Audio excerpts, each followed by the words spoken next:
Dr. Mauro Fisberg na Janela da Paulista. Hoje vamos falar sobre o zinco. Você já pensou nisso? Eu, pelo menos, nunca tinha pensado. O doutor acaba de me explicar a importância que tem o zinco no desenvolvimento, inclusive, da criança, né? É interessante porque o zinco é um mineral que é muito conhecido já, ele tem na natureza em muitos aspectos, está disseminado na natureza em minerais e principalmente ele é conhecido principalmente pelos geólogos, mas na saúde humana a gente começou a ficar realmente mais preocupado com o zinco quando na década de 50 e 60 começaram a aparecer experimentos que relacionavam o zinco com o sabor, com o apetite. E depois, um investigador, ele era hindu, trabalhando no Irã, Dr. Prasad, ele descobriu que havia uma série de adolescentes iranianos que eram muito pequenos, que tinham uma deficiência muito importante do crescimento, que tinham alterações do fígado e do baço, do apetite e tinham genitália muito pequena. Ele verificou que faltava algum nutriente, e o nutriente que faltava era exatamente o zinco. Deram o zinco e essas crianças, esses adolescentes, tiveram uma regressão importante das características de fígado, baço e melhora da sua genitália, mas não do crescimento. O crescimento já havia sido perdido. Esses anões levaram a atenção, então, principalmente porque o zinco hoje é conhecido como o mineral que mais participa de sistemas metabólicos do nosso organismo.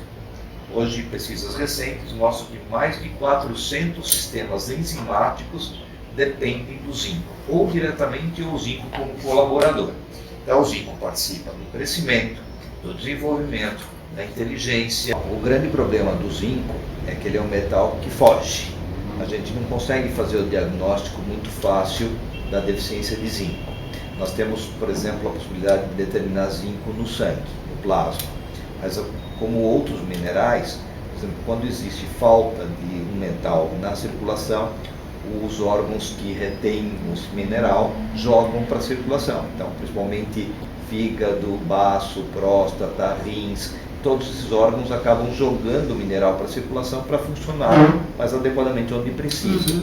E aonde que a gente precisa, principalmente do zinco? O zinco é importantíssimo para o crescimento, para o desenvolvimento da cognição, inteligência, memória, aprendizado, capacidade escolar, resolução de problemas, abstração e principalmente também no desenvolvimento das defesas contra infecções. Então, como outros minerais, o zinco é um excelente participador do sistema imune. Então, ele participa da defesa contra infecções de uma forma geral. Então, não é tão simples fazer o diagnóstico da deficiência de zinco.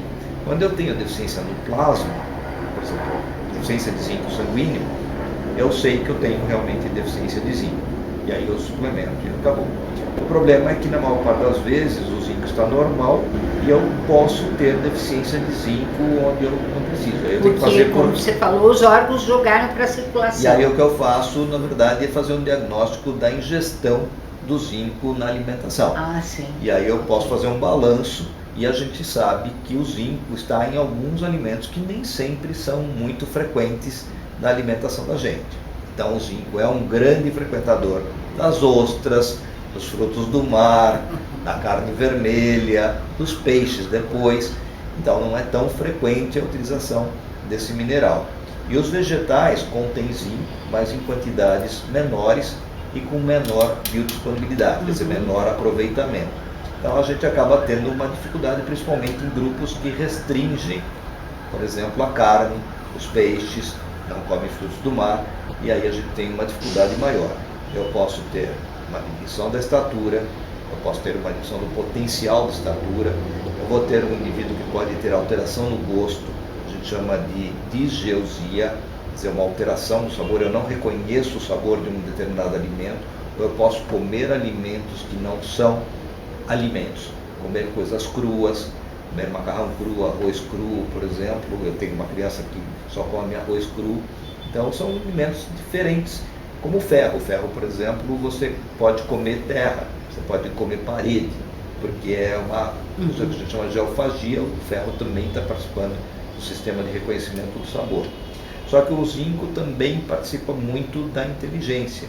Então eu perco capacidades que eu poderia ter mais exponencialmente. Então, se eu tenho uma deficiência de zinco, eu vou perdendo gradativamente chance de ter uma melhora cognitiva. Numa criança que é muito estimulada, que está muito bem, provavelmente talvez eu nem perceba o que ele perdeu, porque ele foi muito bem estimulado. Mas uma criança que já está em risco e que já tem deficiência nutricional, quanto que eu perdi, quanto que eu tenho de aproveitamento escolar inadequado, quanto eu tenho de repetência por falta de uma alimentação equilibrada num metal que é tão desconhecido. Nossa, super importante isso, né? Então, a gente tem que comer carne vermelha, peixe, o que mais você falou? Frutos do mar, as benditas das ostras e mariscos.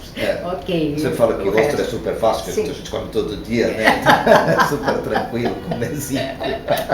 Não, realmente é difícil mesmo. Eu acho que o zinco é interessante porque ele está lá no fim da cadeia dos nutrientes, né? Do A a Z, ele está lá no fim, mas ele é provavelmente um dos mais importantes. Ele é o último, mas ele provavelmente nas deficiências ele está na frente dos 4 primeiros. Ah, então tá lá na frente, tem que trocar, tem que virar, ver o contrário. Tá bom, doutor Mauro, muito obrigado. Obrigado, Isabel. Every time we say goodbye, I die alone.